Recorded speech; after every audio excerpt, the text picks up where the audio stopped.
Hi, I'm bad at Nami, a Nami OTP since Season 4 on the EUS server, currently in Grandmasters, hovering around 800 LP around the time of this video. I'm a decent-ish player, but I don't believe that I hit the rank that I am currently due to any special mechanics, and this is part of why I believe that most of League is just understanding the game, also known as macro. This is good because macro can be taught fairly easily, whereas good micro, also known as mechanics, is something hard to teach.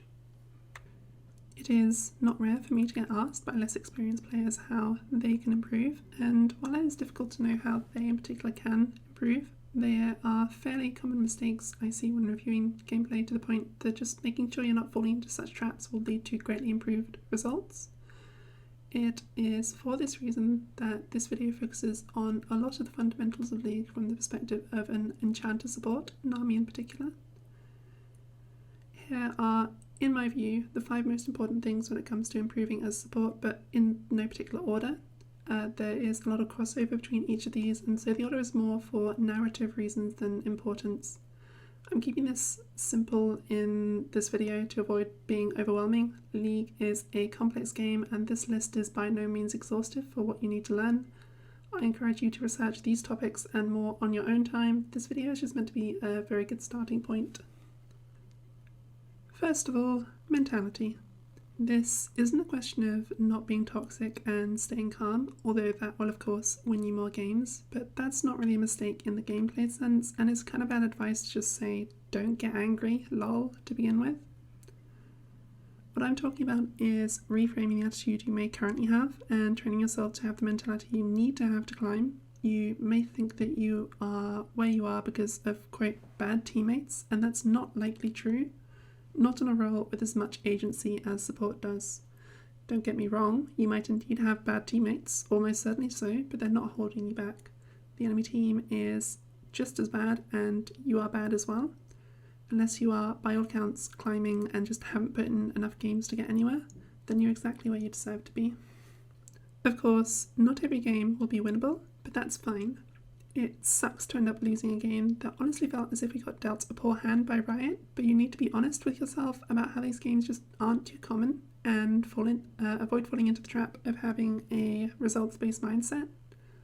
Losses don't mean you played poorly, and wins don't mean you did well. Be critical about what you can reasonably do better, and don't worry too much about whether you actually got the win. You'll get far better results for less effort, and just feel better if you take responsibility for your improvement instead of repeatedly queuing up while coping about how you just need to get out of the loser's queue to climb. To that end, how do we actually improve? Simple. League is a game of mistakes. We improve by learning how to make fewer mistakes, and we do what we can to prevent our teammates from making mistakes too. As discussed earlier, if you're in low elo, then the players in the game will be bad, and they will make a lot of mistakes if allowed. A significant aspect of good macro just comes down to preventing or minimizing the mistakes of you and your allies, and vice versa for enemies. Imagine how much easier games would be if the chance the enemy jungler would gank you was halved, while the chance your jungler would gank was doubled. Imagine if you just got to be stronger than the enemy when trading because you got to have a level advantage and all the benefits that come with it for free. Imagine if you just got to go buy items to be stronger than your opponent without really losing anything for it. These sorts of things obviously wouldn't guarantee you win games, but they would make games a lot easier, right? So we're going to talk about wave control, a technique that allows for all of the above and more. When we're talking about wave control, we mean control over the minion wave. Minions give golden experience, but they also present us with so much more. They block skill shots, deal damage, which is quite high early on, determine where both bot duos will position, and they also give us the means to deny the enemy. The first is pretty obvious. If we have minions to stand among or behind, then we are a lot safer when it comes to enemy skill shots. A lot of skill shots are either blocked by just a single minion or have diminished effect if they go through minions.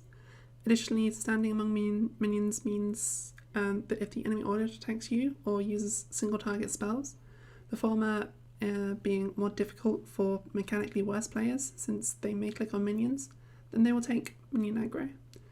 This leads us on to the second point about how minions do a fair bit of damage, particularly early on. If you can build up a large wave early on, you have a lot of protection from all-ins and ganks, since they can do a respectable amount of damage. There's also the implicit lead that you have for having the larger wave early on, since you'll probably be in the situation where fewer of your minions have died, so the enemy has earned less experience and is potentially down a level.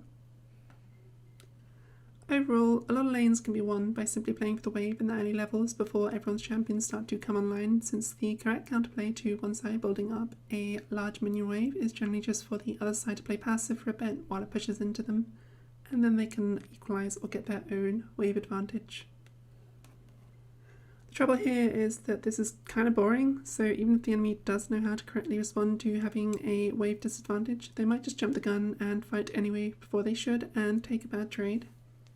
For obvious reasons, the position of the wave dictates where both bot lane duos need to position, otherwise they are missing out on golden experience. If the wave is in the middle of the lane, then both bot lane duos will need to be fighting over the centre of the lane.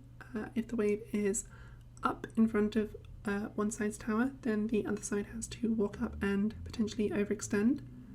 This is important when it comes to pressure from the jungle and mid laner, but it also increases the kill pressure that one duo has against the other. All in all, it just means that since one side has a lot further to run to the safety of the tower, the other team has much more time to run them down and kill them.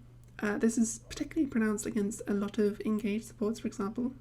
Consider how threatening a Leona is if she has the space to engage and pick fights, versus if the wave is in front of her enemy's tower and she can just never press E without going under tower. This is sort of why it doesn't really matter if your jungler plays optimally and ganks bot. Obviously it's nice if they do, and you make it more likely if you hold the wave in a position that makes that gank more likely to succeed, but it just doesn't really matter. By correctly using wave manipulation strategies to deny space to the enemy bot lane, you can win the lane 2v2 without your team ever coming to help. Sure, it's nice if you do get the help, but you don't really need it.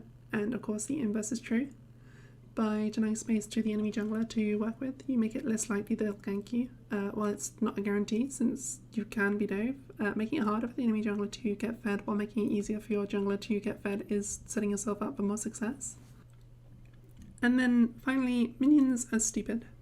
They waddle forward and attack what they can until they die or the game is over.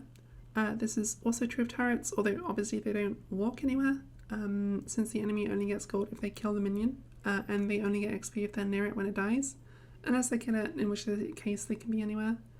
But if you're able to zone the enemy away from the wave, then you can get a lead since your minions die without the enemy getting gold or experience. So, we know the benefits of wave control. The question now is how to manipulate waves. The core principle we need to discuss really quick is how waves push to one side or the other. As we've already discussed, minions are dumb. They just walk down a lane and fight what they can. There is a little bit of randomness that can occur, and then later in the game minions can get certain buffs, but that's a bit complex and not really what this introduction is meant to be. Not relevant in the early phase, lane phase either, so we'll just ignore them for now. Minion waves can build up and push with the slightest advantage, so at the start of the game you can make a wave push away from you with just a single auto attack, since this weakens the enemy wave. Over time the enemy minions will die just a little bit quicker, which means your minions build up in strength as few of them die, and so they advance up the lane. The other factor for what happens with a wave is where in the lane the minions are. If a minion wave is even in strength but on one side of the lane, then it will naturally start pushing towards the other side of the lane. This is because the next wave of minions will reach the wave that is fighting slightly sooner than the other side's minions will, and so for a brief period that side is considerably stronger. This all sounds complex, but it's actually pretty simple. Just load up a custom game and have a play around for 10 minutes and you should start to get a good grasp on this. Let's use the picture in the bottom right as a simple example and assume that for each example the wave is of the same size. If the minions are in the middle on the green line, then the minions will remain fighting in the center for a while, but eventually RNG push in one direction. If the minions are on the blue line, then over time the blue side will build up the stronger minion wave, which will push back towards the centre of the lane, and then further onto the red side depending on how much larger the wave has built up, with the opposite being true if we started on the red line. Broadly speaking, there are three main strategies when it comes to wave management: fast pushing, slow pushing, and not pushing, also known as freezing. Based on the names, you can probably guess what each of them are. Fast pushing is when you put considerable effort into killing the enemy wave. You may look to fast push a wave if you want to go do something else in the near future. If you want to rotate to an objective, roam, even just take a recall, you may consider fast pushing the wave. Either the enemy is unable to respond, such as if they were killed or had to recall, and then they lose their minions to the tower, or they had to stay and kill the wave, and you have a window to do something else before them. You don't like the wave state and want to reset the wave. If the wave hits tower, then the tower will kill all of those minions fairly quickly, and then depending on how this is timed, the next enemy minion wave can get stuck hitting the crashed wave for a little bit, so the wave will either reset to the centre of the lane or start pushing towards you. In case it's not obvious, the point of this is to avoid being stuck in a bad spot where you're overextended and the enemy jungler could be coming to gank, for example. And then just getting the wave into tower for a dive. I won't go into this in depth since it's a very tricky subject, but just be aware it's an option. Slow pushing is next, and this tends to be preferable over fast pushing. If you have nowhere you need to be, then building up a big wave is pretty good, since you get the benefits discussed earlier of having a big wave. To do it, you first play to get control over the wave, then avoid damaging it unless you need to regain control, or last hit, i.e. if the enemy isn't fighting back for control over the wave, then you just do not hit the enemy minions, but if they are fighting back and auto-attacking the wave, then you match them. Once you have control over the wave, if the enemy cannot fight back at all, then you stop pushing the wave completely. It will naturally push out because of how minion waves work. Hitting the enemy minions speeds up how quickly it pushes, and if you're trying to slow push, then you want to avoid this, since you lose the benefits of having a large wave once it has crashed into the enemy turret. Generally, slow pushing is done for one of three reasons. To deny the enemy gold or experience if they cannot walk up to the wave. To use the large minion wave to occupy the enemy for a while. Once the wave is crashed at their tower, then they will be there for a while or have to miss out on farming those minions. We discussed with fast pushing, but basically the larger the wave at the tower, the more time the enemy is stuck there. With a larger wave, you can recall without missing much or anything at all potentially. You have a lot of time to roam, or you can even just hit tower for a while and get plates. If you get a weak crash off, then you only have a few seconds to hit the tower and it's a bit of a waste of time. But if you have a lot of minions, then you have considerable time to hit the tower. If you're struggling to actually take plates in lane, then weak crashes are probably why, and you should consider slow pushes more. The general safety and strength of a large wave. The more obvious example of this is to make it harder for the enemy jungle to come gank you, but it can also be very helpful to prevent an enemy bot lane that's stronger than you from being able to fight you. They could just naturally be stronger than you in terms of champions. They could have more resources such as health, mana, summoner spells, etc., or they could just have an item advantage. Either way, if you are able to have a large minion wave temporarily back you up and stop the enemy from beating you, then you can use it to crash into the enemy tower and then recall.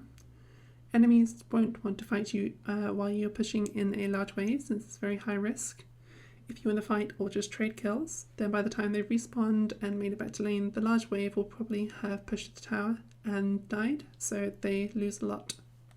Finally, there is freezing, which is where you deliberately hold a stronger enemy wave in a position where it does not reach your tower. Done well and without contesting by the enemy, you can hold the wave in front of your tower pretty much indefinitely. In the early game, this is preferable to pushing generally, unless you would commit a lot of resources to holding the freeze, since it is typically very low risk, while potentially denying the enemy gold or experience or making them overextend. It's essentially the default strategy in the early game unless you cannot pull it off, or you have a reason to push, because it's generally what you want to default to rather than discussing when you would want to do so. It's better to talk about when you wouldn't want to do so instead. You want to leave the lane and the enemy is able to contest the wave. What you essentially do when freezing is you create a slow push for the enemy, so if they're able to crash this, quote, slow push, you are horribly punished if you miss those minions. If you have a freeze and leave the lane while the enemy can just break the freeze, then shove the wave first and reset the lane to avoid being punished. It must be said that when I talk about you leaving the lane, I'm not talking about roaming as a support while your agency stays bot, since they'll be there to catch the wave if it does get shoved in. It would be too difficult to hold the freeze. If the enemy has good wave clear, you might want to avoid trying to freeze, since they can just break the freeze, and then the resources you expended trying to create and maintain the freeze are just wasted. It is later in the game, and you need to be on the map. You do not tend to freeze outside a lane phase, since there is just too much you need to do, such as objectives and vision control. How many additional enemy minions you need to create and maintain a freeze varies, but if the freeze is a bit outside your tower, which is where most freezes occur, you need the enemy to have 3 or so minions more than your wave. You don't want more than you need to maintain the freeze, since it makes it easier for the enemy to break the freeze and crash the wave, and if they do crash the wave, then they've just crashed a large wave and you're stuck there dealing with the consequences. Be careful about melee minions, since they have a tendency to just run to your ranged minions, which can put them in tower range and their death can break freeze. Finally, before we move on, since we are talking about waves, it is important to know when you hit level 2 and level 3 in bot lane, since hitting these first and fighting while the enemy is a lower level than you can be very rewarding or very punishing if you let yourself fall victim to it. You hit level 2 after the entirety of the first wave and the 3 melee minions of the second wave have died, and level 3 on the fourth wave when the 3 melee minions of the fourth wave die.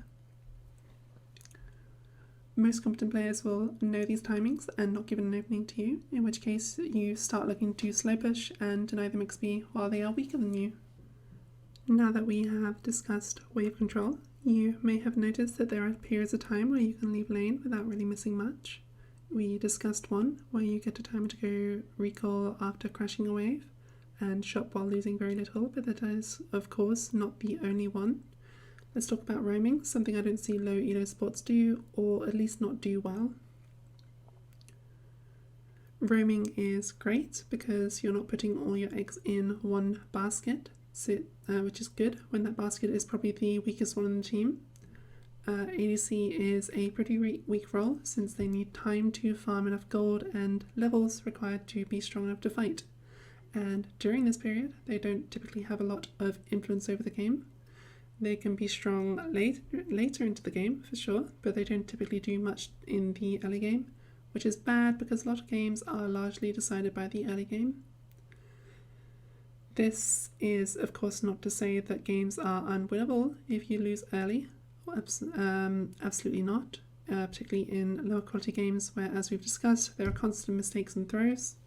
But we want to at the very least, know how to play properly, and more often than not, if you get your team ahead and wrangle them adequately, you'll just be able to win because your team is stronger and in a better position. If you can get your jungler ahead, for example, they spend the entirety of the early and mid game moving around the map, so it is very beneficial to your chances of winning. Mid lane is similar to an extent, but for now we'll just discount top lane. It is a highly volatile lane where small leads can be ran away with, but I think it would be probably a bit overwhelming to talk about at this moment in time. It's rare for it to be good for you to roam top as Nami. So for now, let's just talk about roaming to help mid and jungle. We're trying to build solid fundamentals that will help in most games. Niche cases such as when it is good to roam top can come another day. We've touched on why roaming is good, so let's talk about when to do it. It's worth emphasizing when we talk about roaming that you as a support are not the support for your ADC, you are the support for the team. Don't be in the mindset that it is your job to win everyone's lane for them at all times. Just know that you don't need to be tied to your ADC. If your mid needs help crashing your waves, they can reset. If your jungler is going to infra crab, these are perfectly fine for you to go and help with. The golden rule for roaming is not to do it when it puts your ADC in significant danger, unless you're just sacrificing their game for a lead you think is more important. But again, that's possibly complicating things too much for now, so we'll just stick to the first half of that rule. Don't roam if it is dangerous for your ADC. And we're not talking about danger in the sense that they're a toddler that needs to be handheld to stop them from eating Play-Doh and choking. If, for example, the enemy is not threatening at all and the wave is in a good spot for your ADC to just farm and play safe, sure, there may be times where your ADC will completely run it and still die, but it's not really your fault. In cases like those, don't forgo a roam unless they're actively begging you to stay. And if your ADC does die, then you should review what happened after the game to make sure you made the correct decision. What matters to ADCs is their ability to farm and scale, so while low ADCs have a habit to neglect farming and not optimize their time, if you are a support that likes to roam but finds your ADCs often end up being very underleveled and weak, constantly falling prey to assassins and bruisers, this might be a sign that you're not roaming appropriately and you should try to improve in this area. We want to consider the following factors when it comes to roaming: bot wave, time, purpose, how likely we would be caught and punished, and ADC safety. The first two tie into each other, since what is going on with the wave influences how much time you have to move around the map. But it's more of a secondary consideration. The state of the bot wave lets us know whether it's safe for us to roam, and only then do we consider how long we are able to. Finally, we need to consider how safe our ADC is. Here we're considering stuff like whether they have summoner spells, how much range they have, how mobile they are, how much danger the enemy actually poses. Does our ADC have decent vision that allows them to walk up? What CC does the enemy have? Of course, there's no accounting for ADC running it, but we want to make sure that we're not leaving someone like Jinx alone against a Draven Leona, for example. Let's now talk about trading. Good trading is important to winning lane, since otherwise a lot of matchups will just run all over you, you can't get control over the wave, and you just end up lacking agency in the game. Nami has a very potent lane phase into most matchups, so if you're not taking advantage of this, then your games will be much more difficult than they need to be. She's potent because she is a very versatile support and can play matchups in a variety of ways that other champions can't match, chief among which is her ability to heal. It's always worth remembering that you shouldn't attempt to be a dedicated healer as Nami and only use W to heal, but her ability to take trades that are even or slightly losing and then sustain back up can be a potent strategy. If we run low on mana but have a significant HP lead, then it's good. ADCs do not run out of damage since they can just right-click enemies for their kill threat, and we can also do this too to an extent because we are a ranged champion. Trading in bot lane is usually like 90% support diff, and then it'll come down to two types of lanes, range versus melee or ranged versus ranged. We'll talk about range versus melee first, since they become similar to how you play against ranged supports, but only after the first few levels. Most melee supports are not champions at level 1, however there are of course a few notable exceptions such as Nautilus and Blitzcrank. The reason that most melee supports are so weak at level 1 is because they can't really contest the wave without eating a lot of harass, and if a melee support is low on HP, then they are quite useless since they're unable to really engage and do what they want to do. Again, do note that depending on the matchup, you can still get all-in the early levels, but generally speaking, most melee supports have no hope of winning an even fight until they're level 3, since they're unable to match you if you play the lane correctly. We discussed in the wave management section when you hit level 2 and level 3 in bot lane, and it's very important to play around these spikes when trading, but the other big thing to consider when trading, which you probably never even thought of, and don't feel bad for a second if you haven't, I've coached players who've been masters without ever even thinking about this, is the pathing of both junglers. Consider this.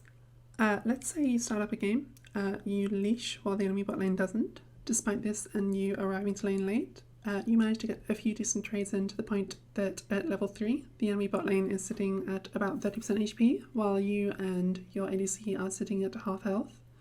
Who's winning? Well, if the enemy jungler started topside and is pathing towards you, then potentially it's still the enemy bot, even with their health deficit. This is because your jungler ends up on the top side of the map, while the enemy jungle can just stroll out of their jungle at full health with double buffs and potentially a level lead as well. And they just double kill you and your ADC. Remember earlier when we said that one of our goals is to aid our jungler while avoiding feeding the enemy jungler? This is a significant part of that. Depending on what junglers do in their initial clear, one of 4 scenarios will occur. Number 1. Both junglers start bot and path top. We can play as normal. Number 2. Both junglers start top and path bot. We need to consider which jungler will be stronger early before we decide how aggressive we can be with our trades. Scenario number 3. Our jungle starts bot and paths top, while the enemy jungler starts top and paths bot. We need to treat bot lane as a 2v3 lane early and be more careful about trading. Scenario 4.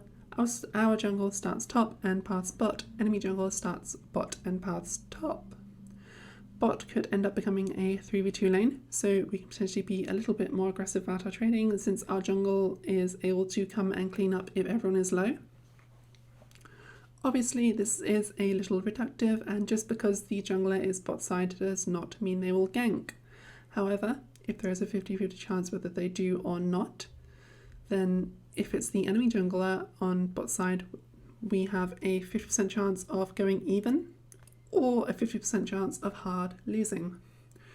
We want to avoid that because it's very hard for us to get ahead and very easy for us to fall massively behind.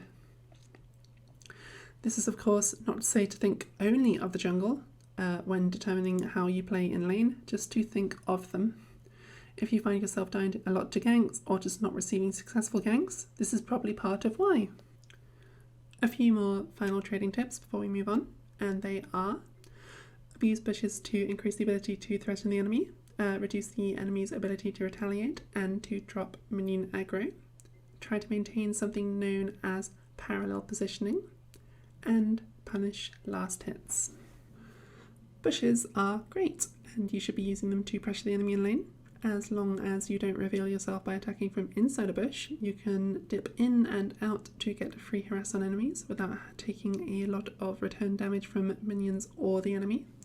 This is particularly pronounced on Nami, since you can adopt a very quick trading pattern with W and an auto attack, and then dip back into the bush and out of enemy vision. Over time, this is enough to whittle down a lot of enemies.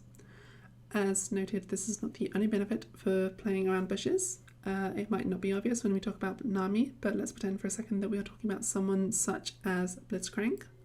If a Blitz is in a bush unseen, he is extremely scary. He doesn't need to throw his hook, just by being in there with hook up, he has a massive area around that bush where the enemy is in danger and has to play accordingly or risk being punished. Nami is obviously not quite as threatening as Blitzcrank, but she is pretty dangerous since Aqua Prison is a medium range spell that cannot be blocked by minions. And she has decent poke potential too, so if unseen in a bush, she has lots of potential to threaten the enemy. This bush abuse is typically why supports in high elo will swap to a sweeper to deny wards, forcing them out of the bush, since if the enemy wards the bush and is able to see you, then your threat potential goes down, and sweeper prevents this. The last thing to note here is to not rush with looking for a punish when the enemy steps up. Just because you can go for a bubble does not mean you should. Your ADC might not be in a position to follow up, and whether you hit or not, you lose threat potential while bubble is on cooldown and can be forced out of the bush. Again, think of someone like Blitzcrank. He's very threatening when he's in the bush unseen with hook available, but if he misses it, then you can fight back. If the enemy is zoned and unable to walk up, then just play for the slow push or a freeze and don't rush things. What is parallel positioning? It's a pretty simple concept. It's basically just being disciplined about staying in line with your ADC. Bot lane is a 2v2 lane, so say for example you walk up while your ADC stays behind you and you attempt to trade. What happens then if the enemy duo are more or less in line with each other? They can both turn on you and auto attack or use spells while your ADC cannot do anything, which means the chances are you will lose this trade. You can get around this by using bushes to deny vision and minimize the enemy's ability to trade back, and Nami in particular can somewhat trade with both enemies thanks to her W bounces, but we'll talk in general for now. In part because it is good to know how to take optimal trades, but also because Nami is cooldown reliant. Your trading pattern in lane will generally have a 15-second cooldown because of Scorch and Mana Flow Band, so just because a 1v2 trade goes fine doesn't mean it's good because you have the opportunity cost of an optimal trade for the next 15 seconds. Yes, your ADC might play scared and rely on you 1v2ing the enemy, which you situationally can do, but we're talking about best practice and why it is best practice. When you know why something is the right thing to do, then you can also do a bit of thinking to decide based on the factors of the game to adapt and come out ahead. The reason you should stick to parallel positioning in trading is because you want to be able to trade as much as possible on the enemy without being punished by them in return. While it is true as a general rule that you would not want to walk up if your ADC refuses to walk up, this is because correctly positioned enemies will 2v1 you. But if you can see, for example, that the enemy is not properly positioned and the enemy's ADC is in front with their ADC with their Soraka behind them, then they are not able to 2v1 you and you can look to trade. In an ideal world, stay more or less in line with your ADC and stay parallel to the enemy bot lane duo.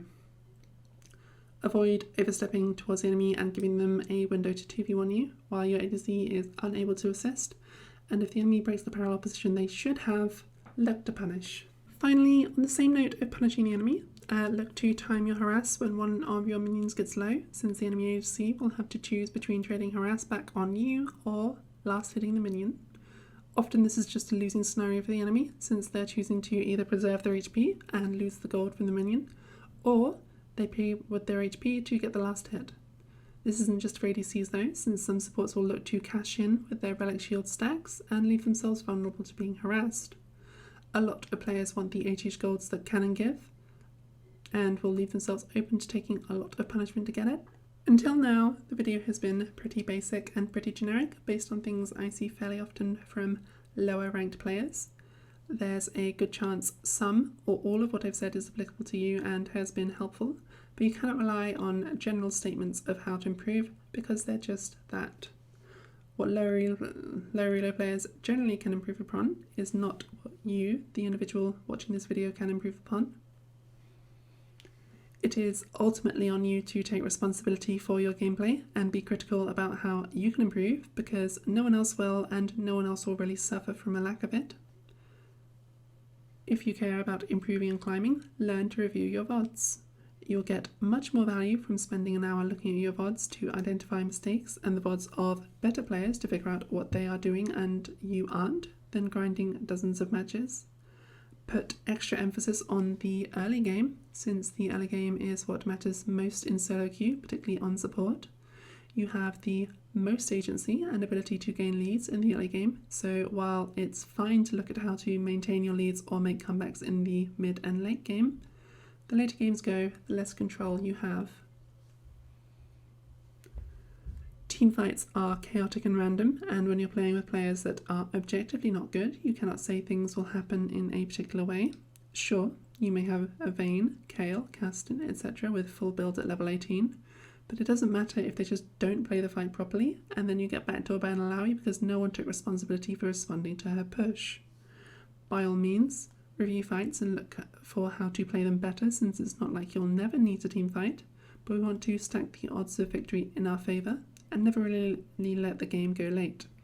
The first half of the game matters much more in solo queue, so put effort into improving accordingly. Okay, that'll be all. This has gone on way longer than I initially expected when I envisioned this as a simple top 5 things to do to improve as a support video, so no lengthy outro. I really hope you enjoyed and found it useful. I had initially hoped to get a ton of relevant footage for each area so you're not just constantly looking at a PowerPoint. But then I wanted to get it out with ample time for people to see this and potentially improve enough to climb and hit their ends of season goals. I hope it's been fine. Best of luck with climbing and goodbye for now.